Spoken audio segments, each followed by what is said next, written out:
At Consumer Cellular, you get the same exact coverage as the largest carriers, but for up to half the cost. Same thing, up to half the cost. Up to half the cost for the same thing. 50% the money for 100% the same thing.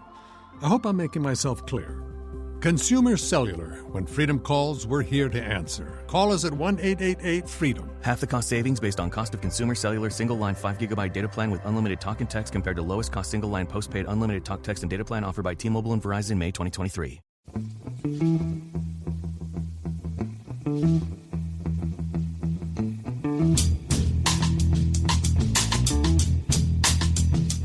Hello and welcome to the Price of Football, the show that looks at the money behind the beautiful game with me, Kevin Day, and Liverpool University's football finance expert, Kieran Maguire.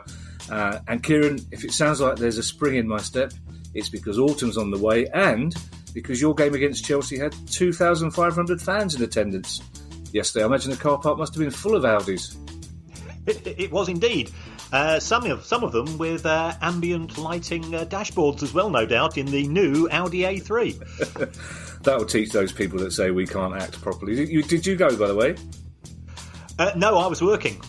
Oh, okay. Unfortunately, so I would have gone. I was watching it on a stream whilst working. It's like keeping one eye on the match. Yeah, of course. But it's just very encouraging that there were people back watching football again, and even I smiled at a photograph of the Brighton ground. So let's hope that's the start of something beautiful. Kieran, it's Questions Day, but one of our news stories has many subclauses. It's a very big story, so I suspect we may not get to all our questions. So Matthew Honeyman, Mike Bernardi, Andrew Wilson, Dave Parker and Colin Telford, you may have to mate another week. That's a very different pod, isn't it? You may have to wait another. You can mate whenever you want, but you may have to wait another week. If so, apologies in advance. Please keep listening and not mating. This first story, Kieran, has gone under the radar, pretty much outside most of South East London. But disgruntled Charlton fans are so fed up they've actually occupied the Valley's stands and boardrooms, and disgruntled Charlton fans is a tautology, obviously, but this is a big step forward, isn't it?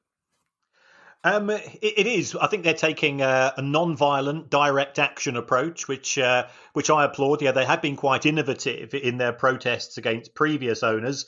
I think it's always quite good to appear on this show once, but when it's once a fortnight, you normally know there's a series of bad news coming around, and unfortunately, Charlton are appearing far too regularly at present. This is in respect of the present owners, who are East Street Investments, owned by Tanoon Niger and Matt Southall, and they bought the club for £1 in I think it was December. Yeah. So what the Charlton fans have done is that they managed to get access to the ground. They invaded the boardroom and they stuck up a giant photograph of a £1 coin, and they've been dropping £1 coins outside the ground, effectively saying our £1 is worth far more than yours. The club has lurched from crisis to crisis over the last few months. The EFL, to give them some credit here, they have rejected the new potential owners. I think that they've identified there's an element of frying pan and fire in respect of some of the potential people that are trying to buy the club. And again, Charlton fans, non-violent, direct action. They invaded the offices of one of the potential owners who's been on the naughty boys list of the EFL. They are hoping that Thomas Sandgaard, who is the Danish guy based in the States, is going to come in and sort this out. But his view, I think, is that if he buys the club, he wants to buy everything. Presently, you've got Roland de Chachelet owning the stadium and the training ground. You've got somebody else owning effectively the share of the club, which means that they're part of the EFL and therefore the squad and things of that nature. And my real concern is that Charlton end up like Leeds or Portsmouth and become part of a gigantic pass the parcel activity. We're hoping to get Thomas Sandgaard on the show if he does take over. So it'll be interesting to see what his plans are. So I've been in contact with him. So let's hope he's a good guy, and there's no reason to think why that shouldn't be the case. And B, he can put this to bed. I mean, certainly reading what he's had to say, up to date. He does appear to understand the views of the fans. Yeah, and we know as well, Kieran, historically, when Charlton fans get involved, things tend to happen. Back in the day when they started their own political party to get them back to the Valley, and that was a great success. So maybe this is what it finally needs. This is the line in the sand that the fans have drawn, and let's hope that it's more positive from now on. And we'll try and talk to the potential new owner when he does take over.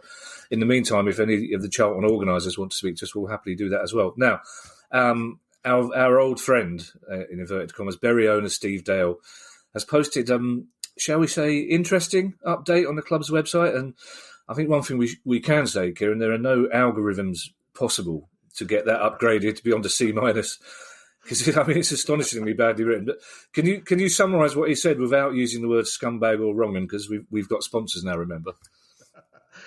Right. Well, this was a posting. It started off with a 62-word sentence. It had random use of capitals and he can't spell.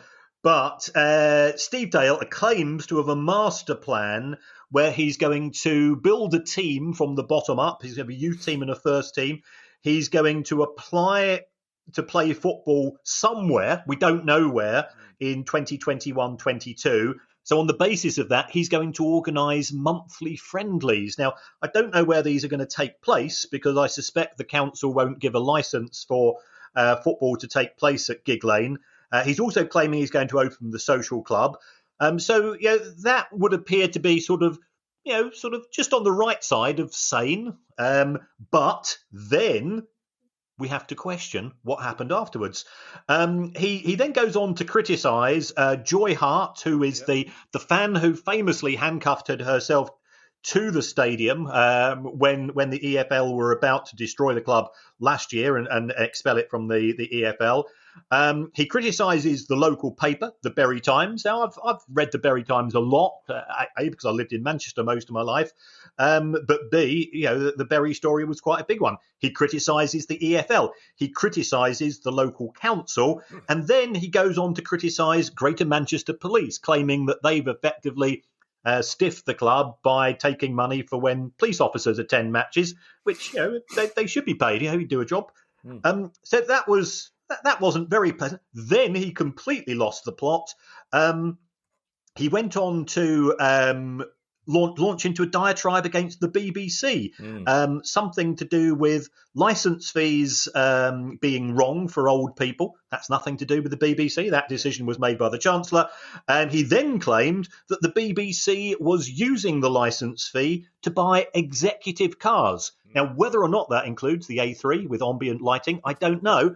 But he's launching that. And then he decided to launch into a criticism of Land and Hope and Glory not being sung at the proms, and said next they'll be trying to ban hymns and the Bible. Yeah, it's an astonishing piece of injured innocence. I couldn't read it, Father. I thought his attack on Joy Hart, somebody who was willing to do that to save her club, was astonishing. But it just degenerates into basically gammon. Everyone's against this nonsense, and it's there's nothing there. And he has a go at the people who want to run other Bury clubs, saying they've got nothing to do with Bury. There's nothing there that would fill the heart of any Steve Dale loyalist with hope, is there? It's just. And as for the last night of the Proms thing, it's just people can't sing it because they're not in the building. Basically, singing it's just never mind. But it's and he finished off by quoting Voltaire, which I just thought was a work of genius. Well, that was that's like seeing a really bad footballer do some keepy uppies as he comes off the pitch at the end. That was the final flourish. Anyway, there's Wigan again. There's bad news and good news for Wigan. The bad news, I presume, is that Wigan administrators have sold the training ground to Preston, but they've also said they're confident they will have a deal ready so that the club can start the new season, and that deal could include the fans, because Caroline Molyneux, as you may recall, who gave us a brilliant interview, she's the chair of the supporters club, contacted us last night to say they're close to raising £500,000 by tonight to buy a share in the club. That's superb news.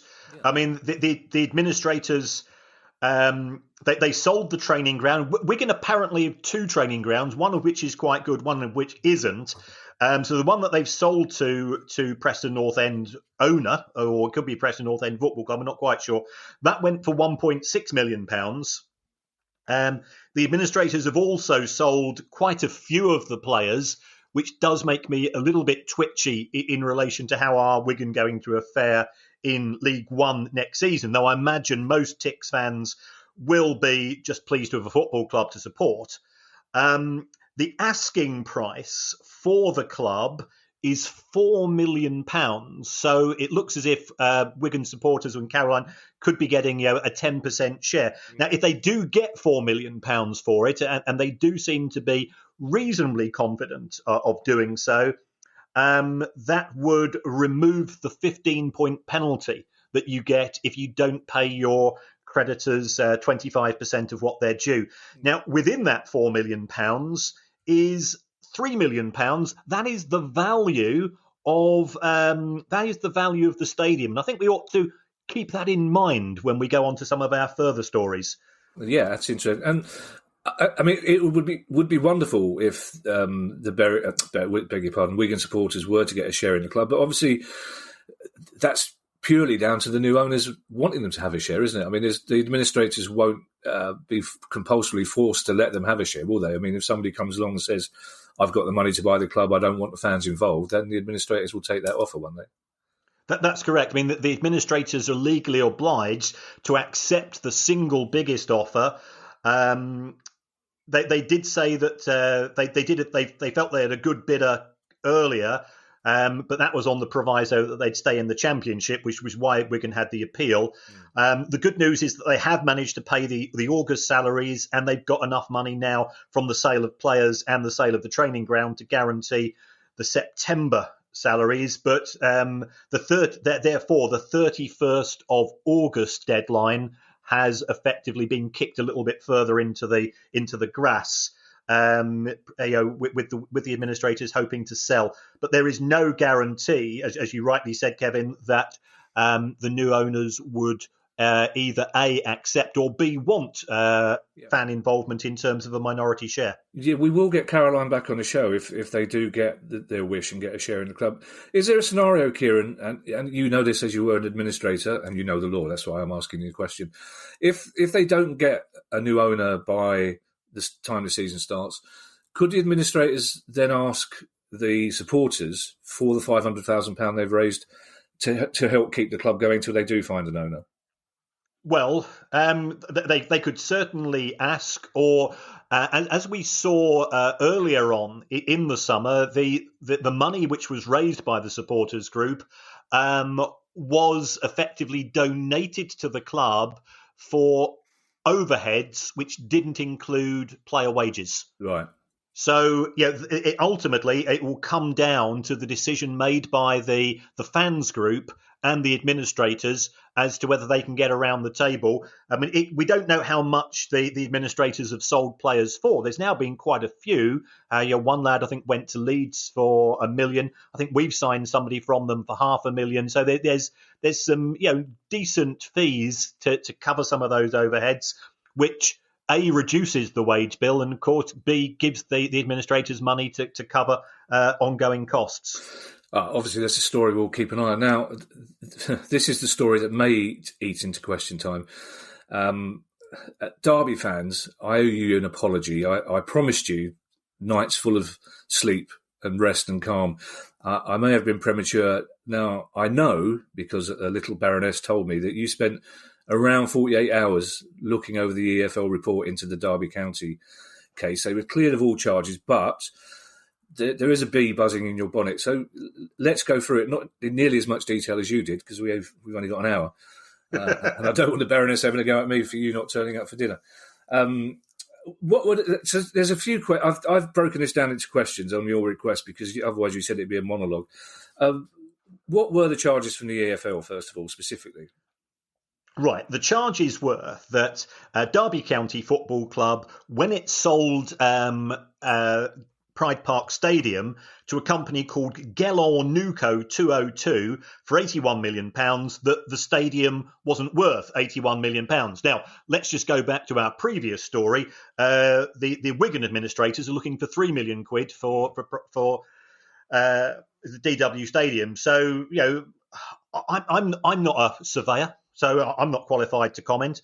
It did seem slightly unusually high, but Mel Morris, the new owner, the owner of Gelo Nuco, who just coincidentally happens to be the owner of Derby County Football Club, said he was going to convert it into a multi-use stadium with a covered roof. Oh. So therefore, perhaps have the Foo Fighters and Taylor Swift appearing there as part of their next world tour. Yeah, there's a little insight into your musical taste there, isn't there? It covers a lot of bases. So was the club totally cleared of all these charges then? It was. I mean, the other charge was in relation to this amortisation, breaking the rules, and to a certain extent, in my view, Derby County could be seen to be the Pythagoras of amortisation, in they've effectively said the world is round where everybody else thinks it's flat. They've come up with a very cunning scheme, as Baldrick would say, which managed to reduce the amortisation cost by £30 million in the 3 years to June 2018. And if the auditors have signed off on that, then well, so be it. The EFL protested that the scheme wasn't acceptable, but the judgment was in the favour of the football club, although they did say that the accounts in relation to this particular issue were, and I quote, at very least ambiguous and, in reality, incomplete and inaccurate. Do we by chance know which football team the independent partner who audited the club's accounts supports? Well, I went to take a look at the auditors, and they clearly, and this is not, this is what the critics have said, not what we are saying, of course. The critics have said that there's been a bit of a very close relationship between the two parties, because this firm of accountants, Smith Cooper, first of all, they help advise Mel Morris when taking over the club, perfectly entitled to that. He then appointed them as auditors, perfectly entitled to do that. They are one of the club sponsors. They did have naming rights to one of the stands, and the auditor in charge describes himself, this is Mr. James Delve, describes himself as a passionate Derby County supporter. Now, that's fine. There's nothing wrong with that at all. But critics have said, well, surely that calls into question the independence of the auditors, given that they were advised on the takeover. They are sponsors. They had the naming rights. They've acted for Mel Morris for more than 20 years. Does this mean that they're going to be fairly friendly when it comes to an accounting approach which has helped to increase profits by £30 million over the 3 years for the financial fair play period? There's no smoking gun on that. Mm-hmm. A friend of ours and a friend of the show, Neil Baskerville, got in touch, and he was one of a fair few people who asked whether the Derby way, as you've described it in the past, was to use, for want of a better word, creative accounting to get into the Premier League, whereby the problem goes away. Well, the problem does sort of go away. I mean, we have seen Queen's Park Rangers, to a certain extent, but Bournemouth and Leicester City take the approach that if they take a slightly more relaxed approach to the profitability and sustainability rules, then they get promoted, and they really can't be touched by the EFL when the club is in the Premier League. And in relation to Leicester and Bournemouth, they both were fined, and the fines did run into millions of pounds. But again, the critics will say, well, hold on a minute. If you look at the millions, hundreds of millions of pounds that both clubs have earned as a result of being promoted, the fines amounted to nothing more than a slap of the wrist. And if you take a look and see what Derby have done, their wage bill was £12 million in 2013, but it quadrupled in 5 years to £47 million because Derby were trying to sign the players to get them promoted. And again, if you look at their player purchases, in the 3 years before Mel Morris took over, they spent £14 million. in the first 3 years after that figure had gone up to 66. Now, to me, that's a sign of an owner that wants to get his club promoted. And I'm that's not a criticism. I think all owners want that. What's Mel Morris had to say since the being cleared of all the charges? Well, I think it's fair to say he was pretty unhappy. He accused the EFL of having an agenda against him. He described himself as being an enemy of the EFL state, wow. and that they've got an axe to grind against him personally. These are quite cross comments. Now, it could be that he feels that he's done nothing wrong, and on the basis of the IDC verdict, he's fine to do that. But I've got to be honest. The EFL, they're just carrying on their duties. They don't have a personal like or dislike of any one individual. Finally, I mean, we could be here all day talking about this report, Kieran, and I know in an ideal world you would be, except I can just hear the Baroness's foot tapping from here. But there's one detail which really quite startled me, because obviously I haven't read it.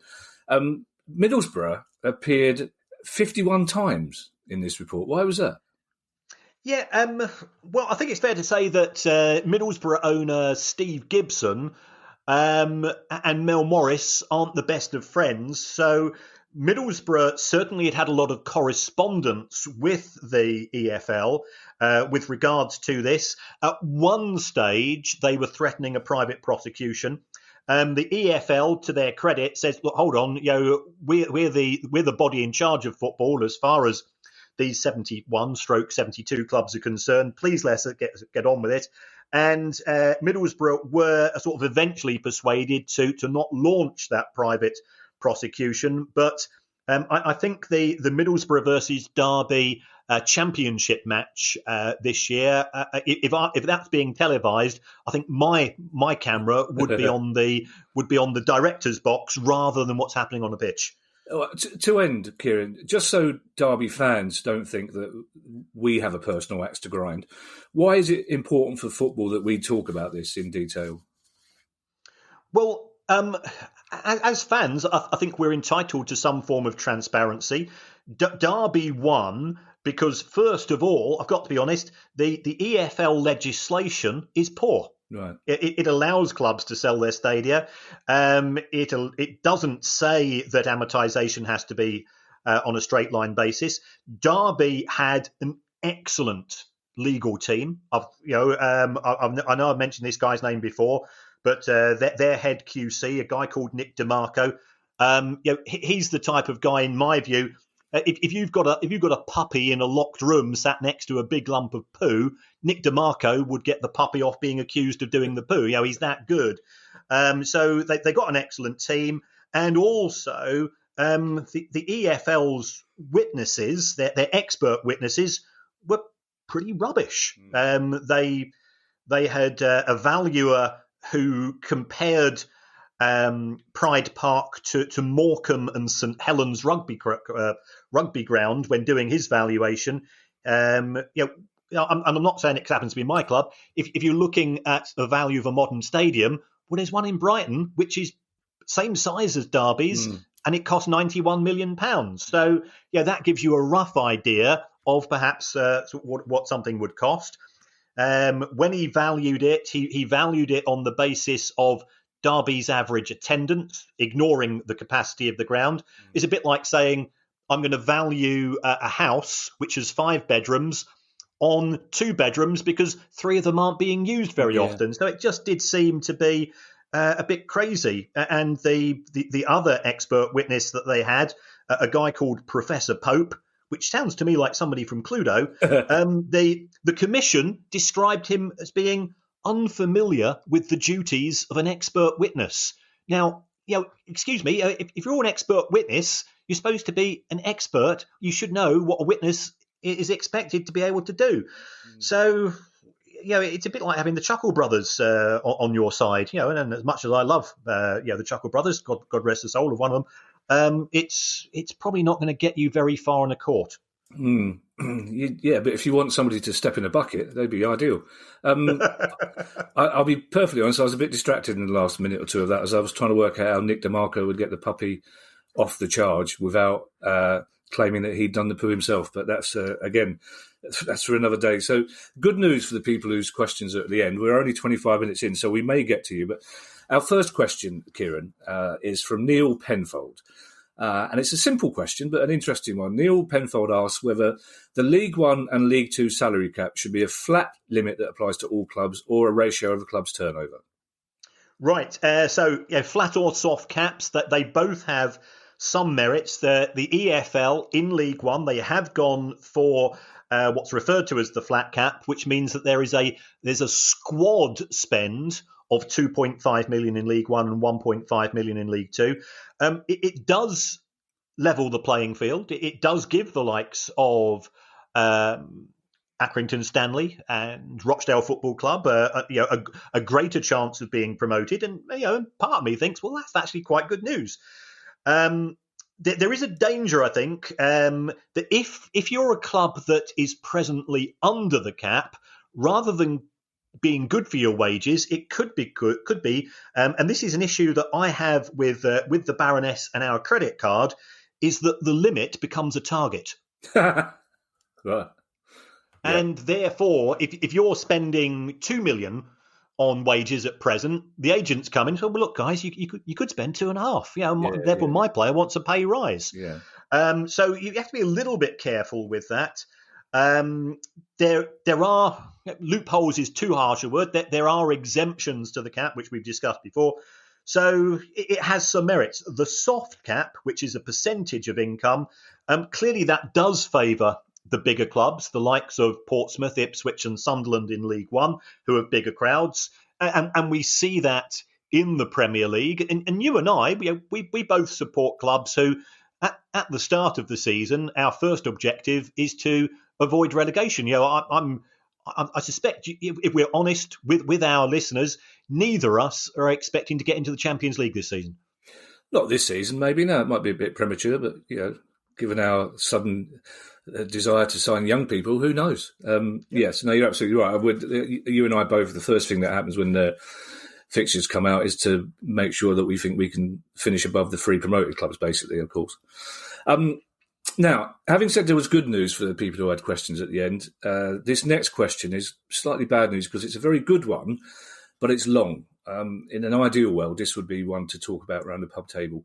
The question comes from Liam Blaney. Now, Liam is a man of Kent, he says. Now, for overseas listeners, and maybe some of the people here, I should explain that you are either a man of Kent or a Kentish man, depending which side of the River Medway you inhabit in that county.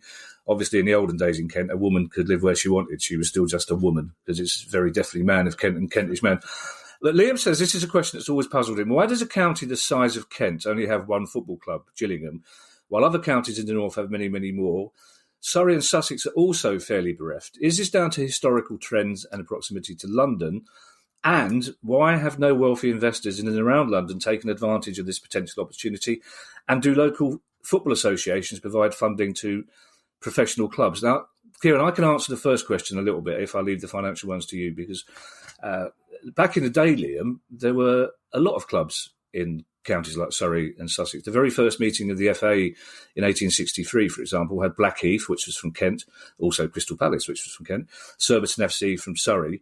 And in the 1880s, there were more than 40 clubs in Shropshire that were affiliated to the FA. But what tended to happen is that in the south, which was dominated by the gentlemen and public schoolboys of the FA who didn't like competition and didn't like the idea of professionalism. In fact, one club in Hampshire was kicked out of the FA for training. They were called training. The FA thought this was terribly close to professionalism. But in the north, of course, where you had a captive audience, and the government eventually changed the law so that work had to stop in factories and mills at 1 o'clock on a Saturday, which is why we have 3 o'clock kickoffs. And the factory and mill owners decided to invest in football teams to get the workers from their factory into their football teams, and basically, ostensibly, were professional. They paid money to get players down from Scotland. So by the time the league was formed itself in 1888, they were all northern teams. So in the south, basically most of the teams fell away because there was no competition, and you ended up with the big towns in the counties being, Gillingham, Swindon, Shrewsbury, people like that. So other versions of that history are available, but that's the reason there used to be clubs all over those counties, and that's the reason why there aren't now. But the financial questions, Kieran, are very interesting. Why have no wealthy investors had a look round at clubs like Gillingham and thought, this is close to London, this could be a gold mine? It's because I think, A, they'd rather invest in London itself because of the Right. joys of being in the capital. If you take a look at the population of these towns, the three largest towns in Kent, we've got Maidstone, who, remember, were a Football League club. I remember them beating us at Selhurst Park. Yep. They've got a population of 113,000. Gillingham's 104. Dartford is 87. And then it sort of drops away quite a lot. So is there a sufficient support? So if you are a wealthy owner, are you going to be able to generate a support base which will fund that club in the longer term? And would it actually be cheaper to go and buy Charlton, something of that nature, or even Palace? Because you can buy a ready-made club with a ready-made ground, with a ready-made support for a bit more, and you don't have to go through. If we've decided to invest £100 million into Dartford Football Club, how many years is it going to take to get to a standard where you're going to get some form of return on your investment, not financially, but in terms of getting the kudos and the TV appearances that you crave? Gillingham had the hump with Charlton for quite a few seasons a while ago, because Charlton started running free coaches from Medway towns to Charlton games, and Gillingham thought that was unfair eating into their fan base. But the final part of that question was one that I'd never thought of before. Do local FAs have any say in professional teams? So would the Kent FA have any investment or say in Gillingham Football Club? No, none at all, because we've got the three governing bodies effectively in football, which is the Football Association, the Premier League and the EFL. So therefore, Gillingham fall within the umbrella of the EFL. If anything, the Kent FA would be keener to support the likes of the clubs of Dartford and Maidstone and those Royal Tunbridge Wells and so on, because that's the people that actually sit on the committees of the Kent FA. The only way they do get financial support is through the FA Trophy, the FA Cup and the Vase. Right, okay. Now, our next question comes from a regular listener and a regular question asker, actually, Christopher Habib. Christopher says, in today's world, does a footballer need an agent? I'm paraphrasing slightly, but he talks about reading Ian Wright's book when he said he'd rather have a solicitor who takes a couple of hours to look at a contract compared to paying an agent 20% for 5 years to keep looking at the contract. No, there's no obligation to have an agent. What we are finding with some agents, and remember we had Jonathan on, who was an agent a good few months ago on the show, is you've got to look at the level of service provided by the agent, and there's sort of basic, advanced, and premium. And some agents, they will effectively run your life for you. They'll run your bank account. They'll pay your bills. They will organise your MOT on your car, or not the football ever have a car more than 3 years old, and so on. And for that, they effectively charge a management fee. For the basic services offered by agents, it would just be potentially perhaps a cut of the transfer fee, and the player might either pay him a fixed amount or an agreed amount. It could be just of his first year's salary in the lower leagues and things of that nature. So some agents do very well, but a lot depends upon who the agent's representing. And if you are an elite player, you don't have the time to go through the small print of the 200 emails that get sent to you on a daily basis by people who want your signature or your face next to a product. So therefore, you rely on the agent and your management team to sort out the good from the bad in terms of those offers. Chris Whiffin, which is probably my favourite name of the day, Chris. Chris has a question about Championship newcomers Wycombe Wanderers. Chris says he's had a look. I don't know how, but Chris has had a look and he can't find anywhere how much money the new owner has injected into Wycombe. What are their finances like, and how much cash will Gareth Ainsworth be able to spend this season? Right, the new owner is a guy called Rob Couhig. Wycombe lost £667,000 in 2018, £869 in 2019.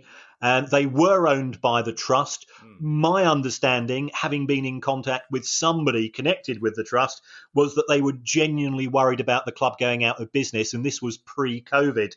Right. So what this guy, who's is an American lawyer, has done, he's come in and he's effectively covered the costs for the rest of 2019-20. Wycombe's cost under Gareth Ainsworth, that squad cost zero. Yeah, it was all free transfers, apprentices, and so on. So you've got to give Gareth Ainsworth a huge amount of credit when you compare them to the likes of Ipswich, Pompey, and Sunderland, who we mentioned earlier, who have spent big sums. There is no evidence of how much money the club will have to spend next season. All I would say is that Wycombe's TV money goes up from £1.5 million to £7 million. So, how much of that Rob Couhig is going to give to Gareth Ainsworth, I couldn't tell you. Yeah, and they're a club as well who will be desperate to get the fans back, because you'll remember from the old days. I mean, Wycombe have got a surprisingly big fan base considering where they're based, and away from home they take a lot of fans as well. So they'll be missing out. Well, I don't suppose people are still buying merchandise, aren't they? So, I mean, but hopefully we're assuming it will be one season in the Championship, but that could be enough to secure their future for 2, 3, 4 years. Yep, yeah, I hope so. I mean, certainly the last time I was there, it was an enjoyable trip, a Glenn Murray hat-trick. So both of us can cheer that one on, Kevin. Well, why would I cheer a hat-trick for Glenn Murray for your team? It's Glenn Murray. Yeah, no, Glenn Murray transcends sport. When he's playing for your team, he's Glenn Murray with a small G and a small M. He's not Glenn Murray. Glenn Entwistle is a Blackburn fan, and he adds, "Someone has to be."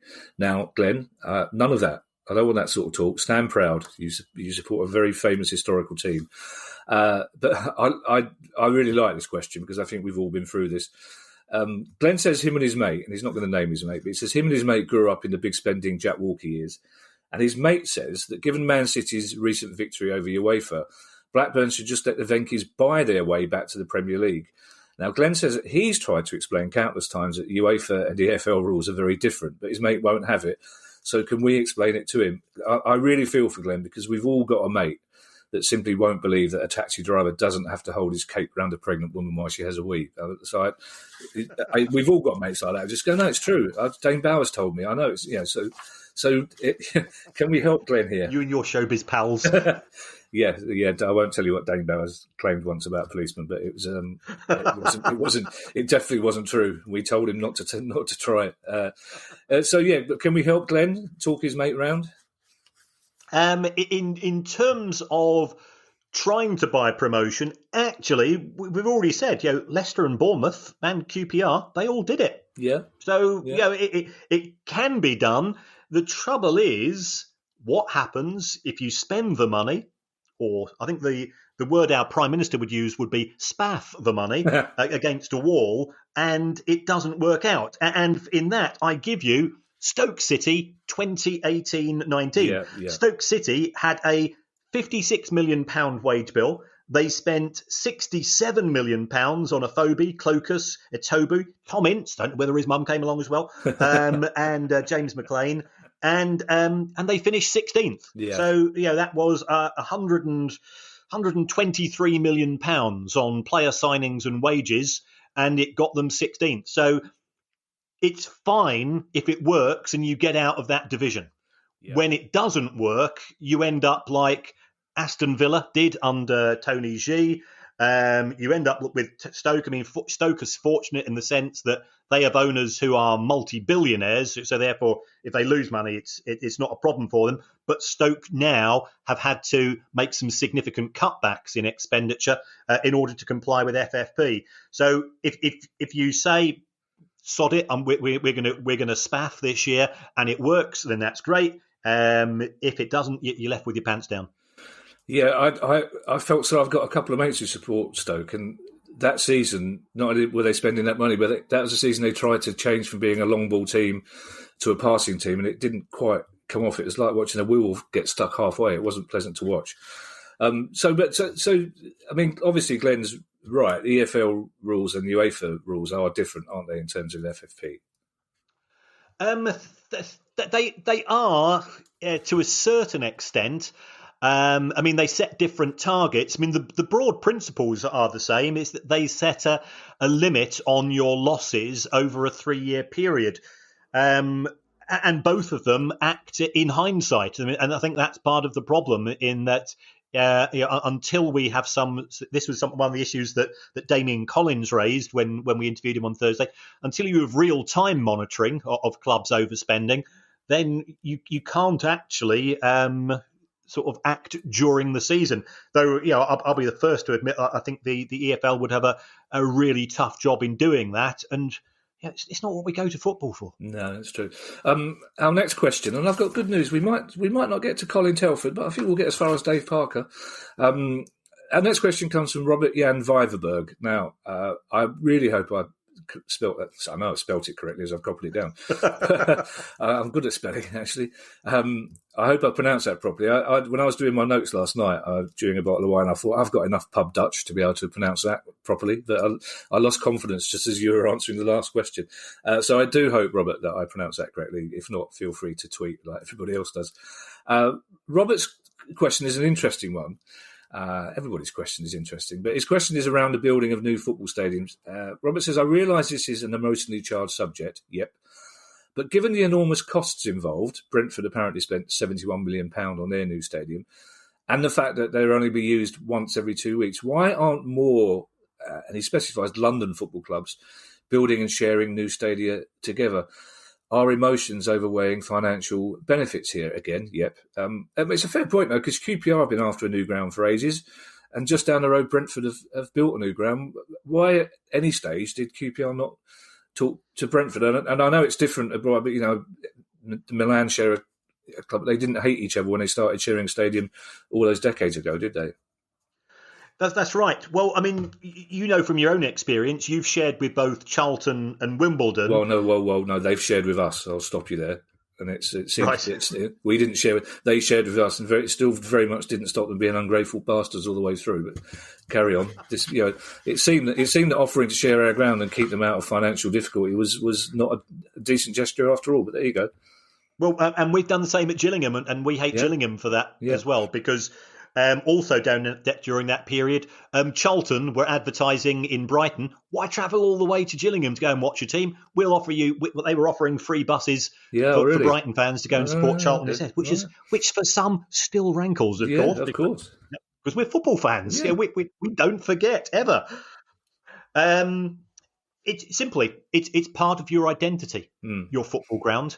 You've said this in the past, and I've said, certainly when we were at the Goldstone, you've said the same about Selhurst. It may be a bit of a dump, but it's our dump. Yeah, absolutely, and I think that emotional issue is absolutely critical. It means that if it was a municipal stadium, or if we were sharing, if you were sharing with somebody else, and it was a crap Tuesday night, and you're playing Burnley, you might think twice about going, because I'm not going to Selhurst. Yeah. Because what people forget is that they assume that going to a football match is just walking to a stadium and walking home again. It's not that.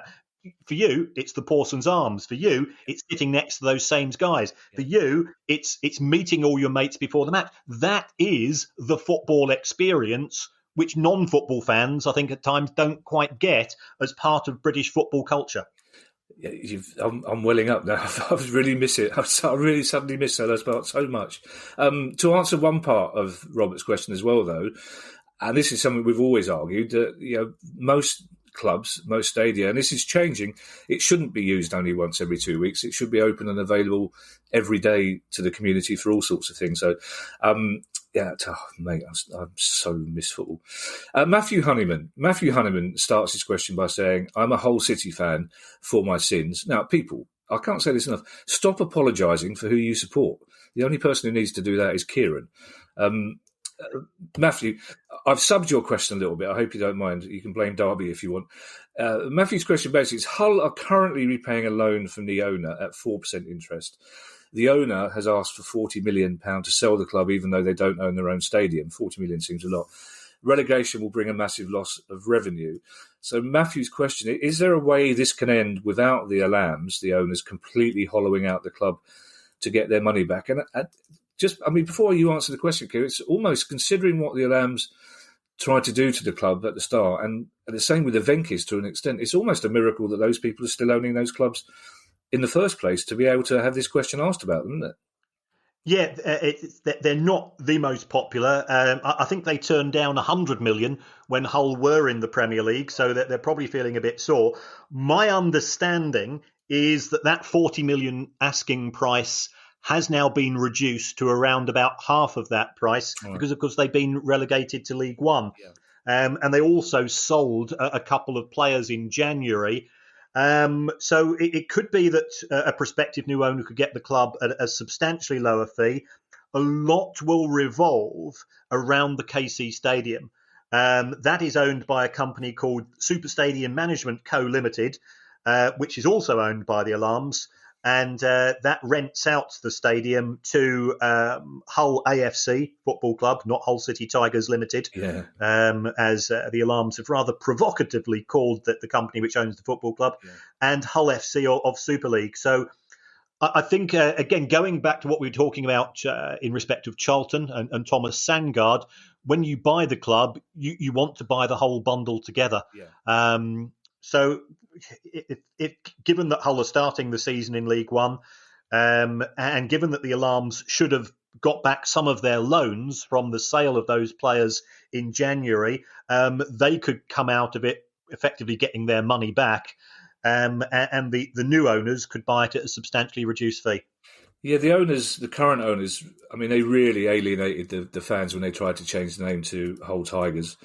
And the fans have been voting with their feet recently. But I would have thought this was a decent prospect for any owner. I mean, it's a proper one-town club. I mean, I know they have to compete with two big rugby league clubs, but they'll fill that stadium if they're in the Premier League or if they're doing well in the Championship. So there's money to be made out of, God forbid that I said that, but there is money to be made out of buying a club like Hull, isn't there?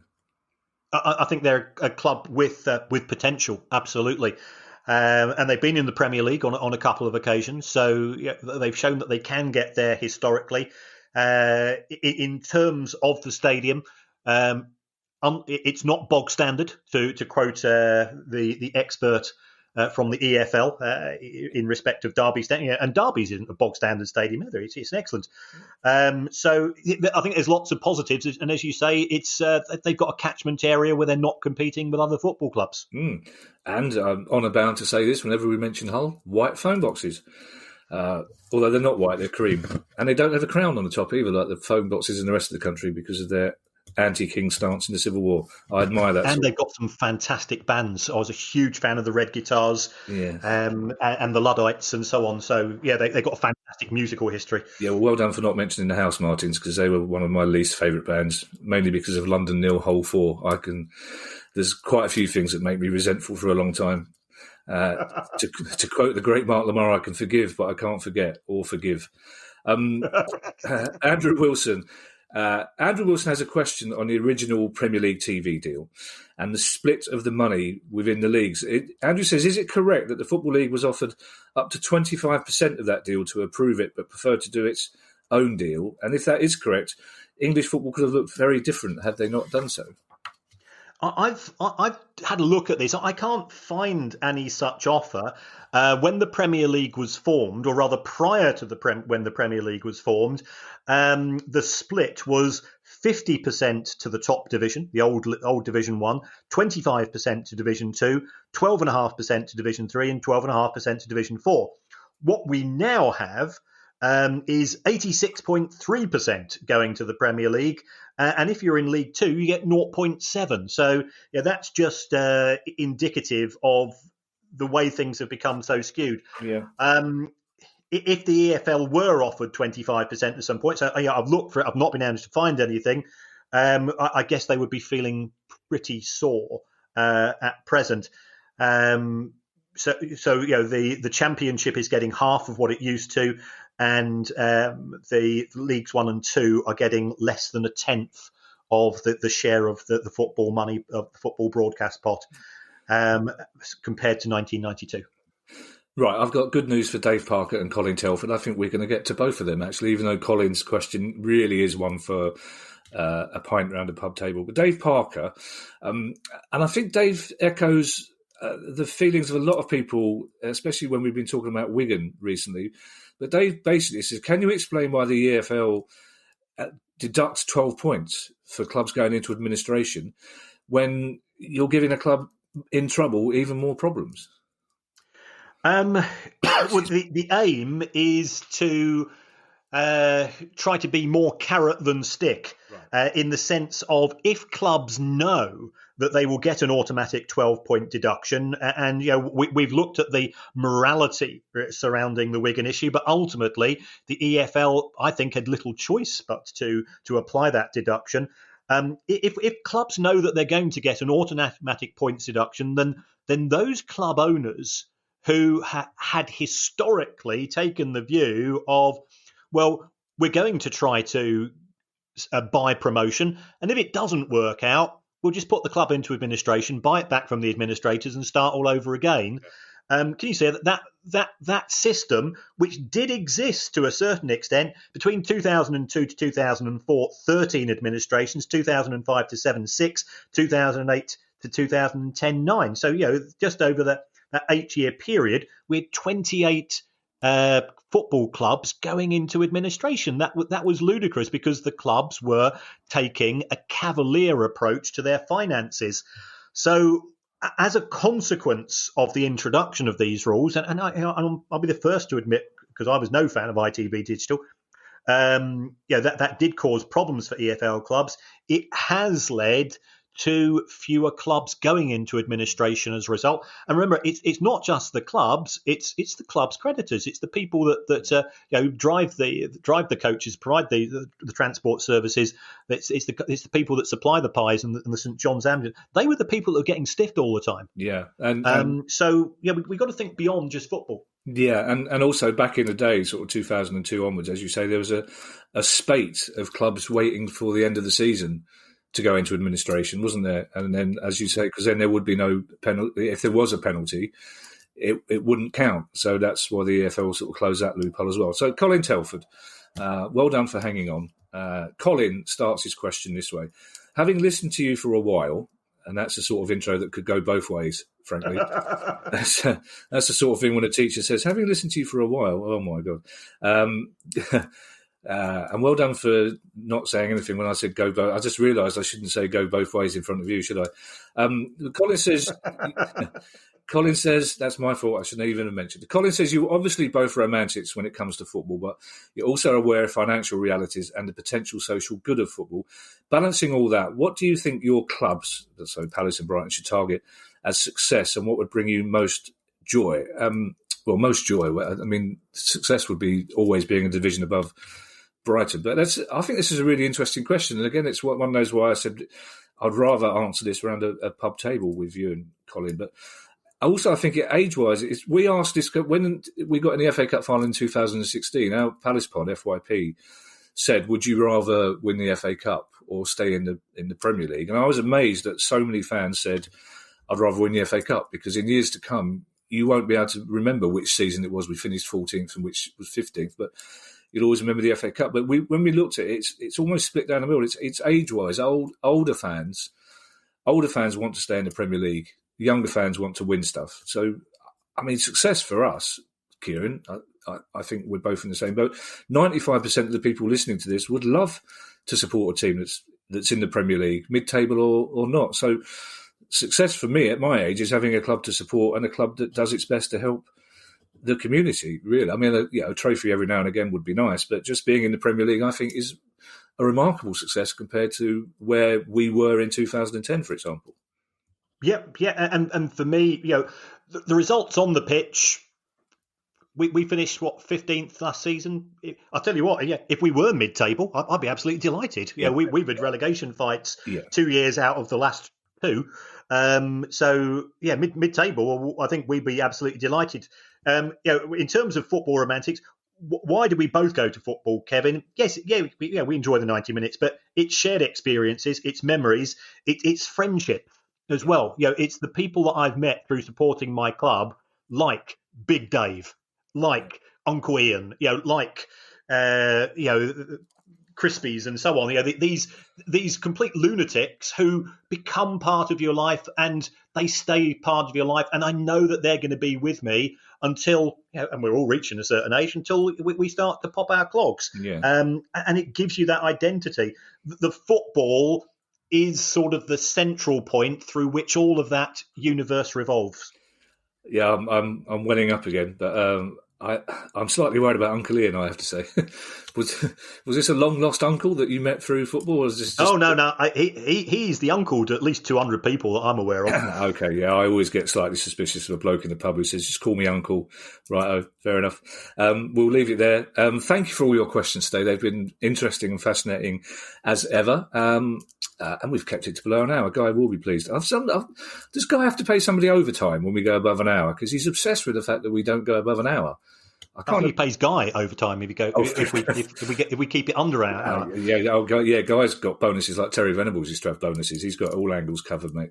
If you want to ask us a question, and it could be as big or small as you want, questions@priceoffootball.com. And as ever, I will hand you over to Kieran for our final message. Well, thanks again, folks, for all your feedback. Thanks for keeping us on our toes. If you could go across to that big purple icon on the Apple Podcast app and give us 5 stars, we appreciate it. And it's not for us. You could write whatever you want. You could write it to Juvenile. You could write your favourite cheese on you want. You could write it would be better with the Swiss Ramble and Justin Morehouse. Yeah, we don't care, but according to producer Guy, it makes a difference. And apart from that, stay safe and look after yourselves. The price of football.